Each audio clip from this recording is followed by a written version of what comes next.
So my name is Laura Van Wagner.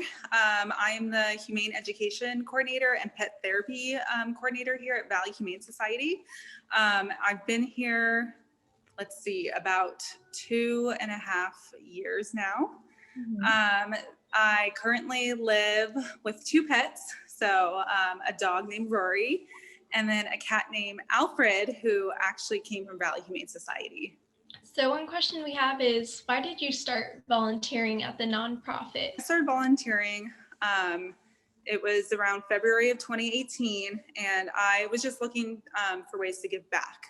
So I had just graduated college, I moved home, I didn't know what I wanted to do, and so I did some research and I came upon Valley Humane Society, and I started volunteering twice a week doing dog care.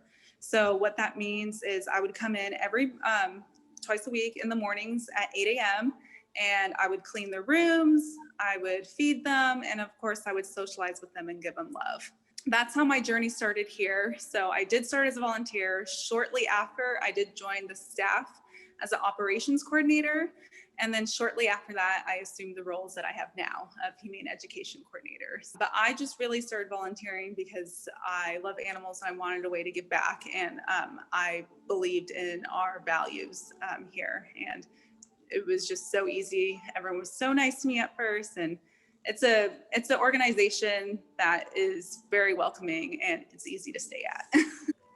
So what can we as a community do to help nonprofits and contribute to keeping such shelters in good conditions? It's a great question. So as you girls already know, we're a nonprofit, so we don't receive any money from the government. We're not affiliated with any other humane societies. We run solely off the generosity of our community. So whether that's them giving us their monetary donations or their time. So volunteering, obviously because of the pandemic, our volunteering looks a little bit different nowadays, but there's still many ways you can get involved. So our foster program right now, they're all volunteers and they are doing amazing work because almost all of our animals right now are in foster homes, which is fantastic. Our facility is so great here and the animals get well cared for, but this way the animals, whether they're dogs or cats or puppies or kittens, kind of learns what it means to be a pet in someone's household.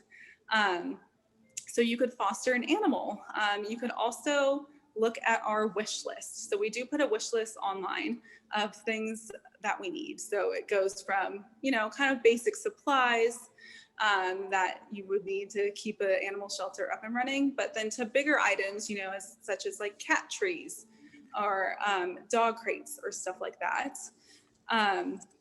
You could also, this one's kind of fun, you could sponsor a pet. So if you want to choose to sponsor that pet's adoption fee, you could do that.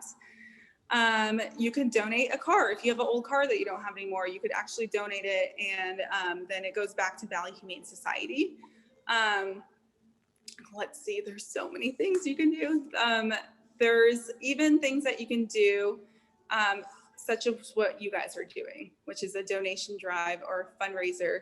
And really the most important thing about that is that you're spreading awareness. That is the best thing you can do for a community, is just say, hey, there are animals in our community that need help. There are people in our community that need help. These are the ways you can do it. So it's absolutely amazing when I think youth such as yourself are taking the time, seeing a problem, and then coming up with solutions for it. Fourth question would be, what is your favorite story? Time here or favorite story? That is so hard. There's just so many stories here that to choose from.